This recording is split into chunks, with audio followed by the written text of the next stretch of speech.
السلام علیکم دوستو، کیسے ہو آپ سب؟ میں ہوں عریج اور آپ ہیں اس وقت میرے یوٹیوب چینل عریشہ ناولز پہ۔ سب سے پہلے تو I'm سوری، 2 دن سے پتہ نہیں فلو کی وجہ سے یا کیا، پر میرے گلے میں نا بہت وہ ہو رہا تھا، تو مجھ سے زیادہ ریکارڈنگ ہو نہیں رہی تھی، تو اس لیے میں نے سوچا تھا کہ آج صبح میں ریکارڈنگ کر لوں گی انشاءاللہ۔ آج میں 2 ایپیسوڈ دوں گی اس ناول کی، اور باقی میں آپ سے یہ کہنا چاہتی تھی کہ یہ جو ہمارا ناول ہے جان تیرے قدماں میں رکھی ہوئی ہے، یہ ناول تقریباً رہ گیا ہے کوئی 18 ایپیسوڈ، اور اگر آپ چاہیں تو اگلے جو 3 دن ہیں اس میں لانگ ایپیسوڈ دے کر ڈبل ایپیسوڈ دے سکتی ہوں اس ناول کی، تو یہ ناول مطلب جلدی ختم ہو سکتا ہے اگر آپ لوگ چاہیں تو، ورنہ پھر ہم یا جیسے 2 چل رہی ہے ویسے ہی چلے، جیسا آپ لوگ کہیں گے ویسا کر لیں گے۔ مجھے 3 دن کی چھٹیاں ہیں، یعنی کہ ایک آج ویڈنسڈے، تھرسڈے اور فرائیڈے کو، اور سیٹرڈے کو میں اپنی طرف سے چھٹی کر لوں گی، تو کوئی مسئلہ نہیں ہے۔ تو میں چاہتی تھی کہ ہم جلد سے جلد یہ ناول ختم کریں۔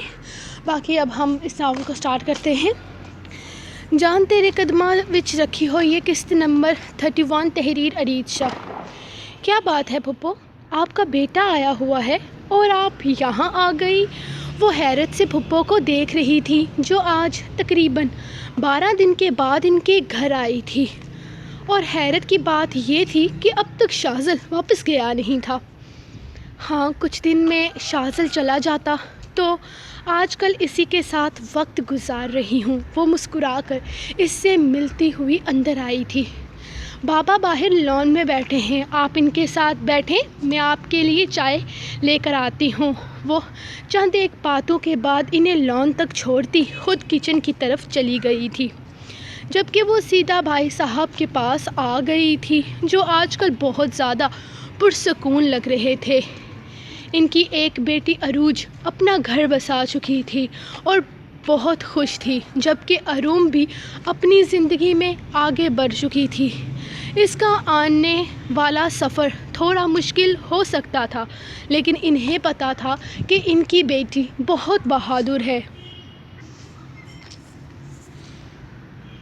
ارے آؤ سومیا، بہت خوشی ہوئی اتنے دنوں کے بعد تمہیں دیکھ کر۔ بہن کے سر پر ہاتھ پھیرتے ہوئے اس کے ساتھ ہی بیٹھ گئے تھے، جبکہ اتنے دنوں کے بعد اپنے بھائی سے مل کر وہ بھی بہت زیادہ خوش تھی۔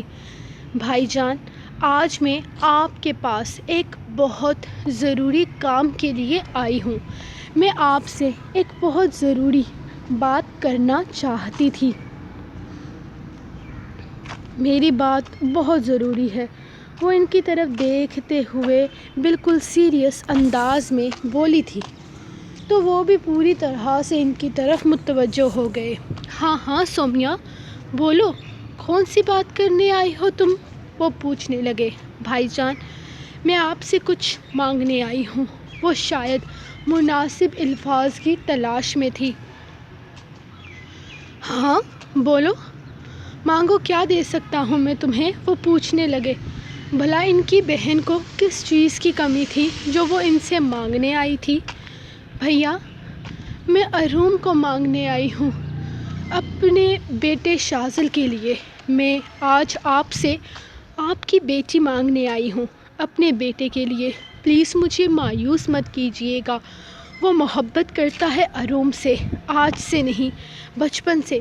وہ ہمیشہ سے اروم کو چاہتا ہے، لیکن اروم کا نکاح ہو جانے کی وجہ سے وہ پیچھے ہٹ گیا، اور اس وقت میں بھی ان سب چیزوں کے لیے راضی نہیں تھی۔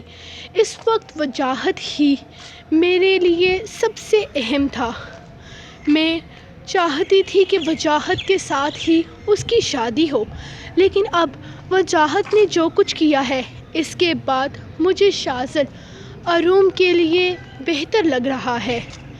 میں جانتی ہوں شاذل کی شخصیت میں بہت ساری کمیاں ہیں، لیکن مجھے یقین ہے وہ ساری کمیاں اروم پوری کر دے گی۔ پلیز سوچ سمجھ کر فیصلہ کیجیے گا، وہ جیسے بے بسی سے بولی تھی، جبکہ دروازے پر کھڑی اروم چائے کا کپ ہاتھ میں لیے ان کی ساری باتیں سن چکی تھی۔ پھپھو، بابا کا فیصلہ کچھ بھی کیوں نہ ہو، لیکن اب میرا فیصلہ سب سے اہم ہوگا۔ آگے بابا کی بات مان کر میں نے ایک غلط انسان کو چن لیا تھا، لیکن اب نہیں، میں اب شادی نہیں کرنا چاہتی۔ آئی ایم ریئلی سوری بابا، ایسے معاملات میں مجھے بولنا پڑ رہا ہے، لیکن اب مجھے ان سب چیزوں میں نہیں پڑنا۔ آپ اندازہ نہیں لگا سکتی پھپھو، بچپن سے لے کر اب تک میں خود کو ایک غلام سمجھتی تھی، اس شخص کا غلام جو مجھے کوئی اہمیت ہی نہیں دیتا تھا۔ پھپھو، شاید آپ کو میری بات عجیب لگے گی، لیکن یہ سچ ہے۔ پچھلے 2-2.5 مہینوں سے میں اپنے آپ کو آزاد محسوس کر رہی ہوں۔ ایسا لگ رہا ہے کہ میں اس غلامی سے آزاد ہو گئی ہوں جو بچپن سے ہی میرے نصیب میں لکھ دی گئی تھی۔ اب میں شادی جیسے چکروں میں نہیں پڑنا چاہتی۔ پھپھو پلیز، آج کے بعد یہ بات مت کیجیے گا، اور جہاں تک بات آپ کے بیٹے کی ہے تو اسے آپ کی قدر نہیں، میری کیا قدر ہوگی؟ اور محبت جیسے جذبات پر میں یقین نہیں رکھتی۔ وہ چائے کا کپ ٹیبل پر رکھتی وہیں سے اندر جا چکی تھی، جبکہ زاہد خاموشی سے سومیا کو دیکھ رہے تھے، جیسے ان کے لیے ان کی بیٹی کا فیصلہ ہی آخری فیصلہ ہو۔ وہ LCD پر فٹ بال میچ دیکھ رہا تھا۔ صبح ملازم بتا رہا تھا کہ آپ کہیں گئی ہوئی تھی، کم سے کم بتا کر جانا چاہیے تھا۔ آپ کو آپ کی طبیعت ٹھیک نہیں ہے، اس طرح سے کہیں بھی نکل جائیں گی تو اپنی بڈھی ہڈیوں پر ظلم کرتی ہیں۔ کیوں اپنی بڈھی ہڈیوں پر ظلم کرتی ہیں؟ میں آپ کو ڈھونڈنے کے لیے ہرگز پیچھے نہیں آنے والا تھا۔ وہ بیٹھی تو وہ انہیں دیکھتے ہوئے بولا، الفاظ میں نہ صحیح لیکن لہجے میں فکر مندی تھی۔ وہ ہلکا سا مسکرائی۔ تمہارے لیے اروم کا رشتہ مانگنے گئی تھی۔ انہوں نے جیسے اسے جھٹکا دیا تھا، وہ سیدھا ہو کر بیٹھ گیا۔ کہ کیا مطلب ہے آپ کا؟ یہ آپ کیا کہہ رہی ہیں؟ وہ بے یقینی کی کیفیت میں انہیں دیکھ رہا تھا۔ اس کے انداز پر وہ ہلکا سا مسکرائی تھی۔ صبح کہہ رہی ہوں، صحیح کہہ رہی ہوں، میں تمہارا رشتہ مانگنے گئی تھی اپنے بھائی کے در پر۔ انہوں نے مسکرا کر کہا، تو پھر آپ کے بھائی نے صاف انکار کر دیا ہوگا، وہ طنزیہ لہجے میں کہتا واپس ٹی وی اسکرین پر دیکھنے لگا تھا۔ نہیں، انہوں نے انکار نہیں کیا۔ وہ ایک دفعہ پھر سے اس کی طرف متوجہ ہو گیا تھا۔ اس دفعہ اس کی بے چینی دیکھ کر انہیں اچھا لگا تھا۔ اس دنیا میں کوئی چیز تو تھی جو اس کے لیے اہمیت رکھتی تھی۔ بھائی نے انکار نہیں کیا، ان کی بیٹی نے انکار کر دیا ہے۔ وہ کہتی ہے کہ اب اسے اس رشتے پر یقین نہیں رہا۔ ایک دفعہ اس رشتے سے دھوکہ کھا چکی ہے، اب وہ دوبارہ یقین نہیں کر سکتی۔ وجاہت نے اسے اتنے سالوں تک عزت نہیں دی بلکہ غلام سمجھا۔ لیکن آپ کو کہنا چاہیے تھا کہ میں ایسا نہیں ہوں، میں اس سے بہت محبت کرتا ہوں، میں اسے بہت خوش رکھوں گا۔ وہ ان کی طرف دیکھتے ہوئے بے قراری سے بولا تو وہ ہلکا سا مسکرا دی۔ میں اپنے بیٹے کی گارنٹی کیسے دے سکتی ہوں جسے خود اپنی ہی فکر نہیں، وہ کسی دوسرے کی کیا فکر کرے گا؟ انہوں نے بس ایک ہی جملے میں اسے خاموش کروا دیا تھا۔ اس نے غصے سے انہیں دیکھا۔ جی ہاں، آپ اسے میرے لیے قائل کیوں کریں گی؟ وہ غصے سے ریموٹ پٹکتا اٹھنے لگا۔ ہاں، میں اسے تمہارے لیے قائل نہیں کروں گی، لیکن تم خود کر سکتے ہو اگر چاہو تو۔ میں کیوں اسے تمہاری گارنٹی دوں؟ تم خود اپنی گارنٹی اٹھاؤ، خود مناؤ اسے۔ اس کے باپ نے صاف صاف کہہ دیا ہے، جہاں اس کی بیٹی کی مرضی ہوگی وہ اس کی شادی وہیں کرے گا۔ میں سب چیزوں میں کچھ نہیں کر سکتی، ہاں لیکن تم اپنے لیے بہت کچھ کر سکتے ہو اگر کرنا چاہو تو۔ وہ اپنی بات مکمل کرتی اٹھ کر وہاں سے جا چکی تھی، جبکہ شاذل ہلکا سا مسکرایا تھا۔ مطلب اسے اپنی جنگ خود لڑنی تھی، اسے خود اروم کو شادی کے لیے منانا تھا، اب کیسے بھی منائے۔ سومیا نے باہر آ کر ملازموں سے پوچھا تو انہوں نے یہی کہا کہ وہ گھر سے نکل چکے ہیں۔ اب وہ صبح صبح کہاں گیا تھا وہ ہرگز نہیں جانتی تھی۔ شاید آفس چلا گیا ہوگا، انہوں نے سوچا، لیکن ابھی تو 8:30 بجے رہے تھے، ابھی آفس جانے میں بہت وقت تھا۔ بی بی جی، وہ اروم بی بی کا نمبر مانگ رہے تھے تو میں نے دے دیا، ملازمہ نے اسے دیکھتے ہوئے کہا، جبکہ وہ جواب میں کچھ نہیں بولی تھی، صرف ہاں میں سر ہلا دیا تھا۔ وہ نمبر اس سے بھی مانگ سکتا تھا، لیکن وہ شاید اس سے مانگنا نہیں چاہتا تھا۔ اس کی گاڑی جیسے ہی آ کر رکی، اس نے سامنے شاذل کو اپنی گاڑی کے باہر کھڑے دیکھا تھا۔ آپ یہاں کیا کر رہے ہیں؟ اسے اپنی گاڑی کی طرف آتے دیکھ وہ حیرت سے پوچھنے لگی۔ وہ اس کے کالج گیٹ پر کیا کر رہا تھا؟ تم سے ملنے آیا ہوں۔ مجھے تم سے ضروری بات کرنی ہے، کیا تم تھوڑا سا وقت دے سکتی ہو مجھے؟ After college. وہ بس اتنا کہہ کر اندر چلی گئی تھی، جبکہ شاذل وہیں کھڑا اس کا انتظار کرنے لگا تھا۔ وہ اپنی کلاسز لینے کے بعد تھوڑی دیر باہر آ کر بیٹھی تھی۔ اسے امید نہ تھی کہ شاذل اس کے انکار کے بعد اس کے کالج تک آئے گا یا پھر وہ اس سے ملنا بھی چاہے گا۔ خیر کوئی بات نہیں، وہ اس کے منہ پر انکار کر دیتی اور یہ معاملہ یہیں پر ختم ہو جاتا۔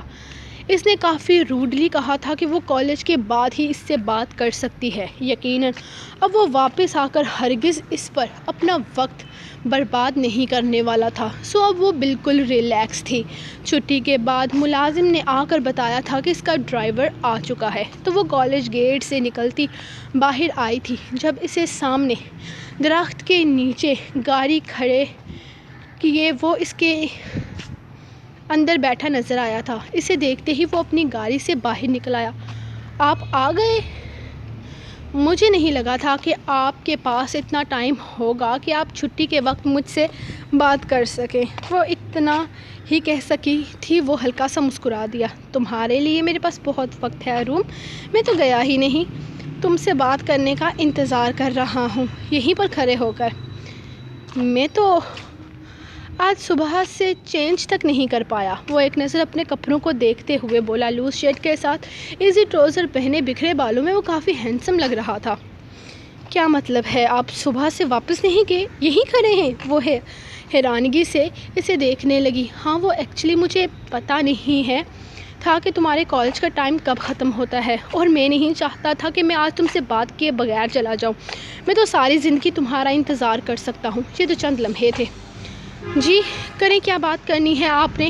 وہ اس کی طرف دیکھتے ہوئے پوچھنے لگی۔ آئی تھنک بہتر ہوگا کہ ہم کہیں بیٹھ کر آرام سے بات کر لیں، اس طرح اچھا نہیں لگتا۔ بیچ سڑک میں وہ ہلکا سا مسکرایا تو وہ ہاں میں سر ہلا گئی تھی۔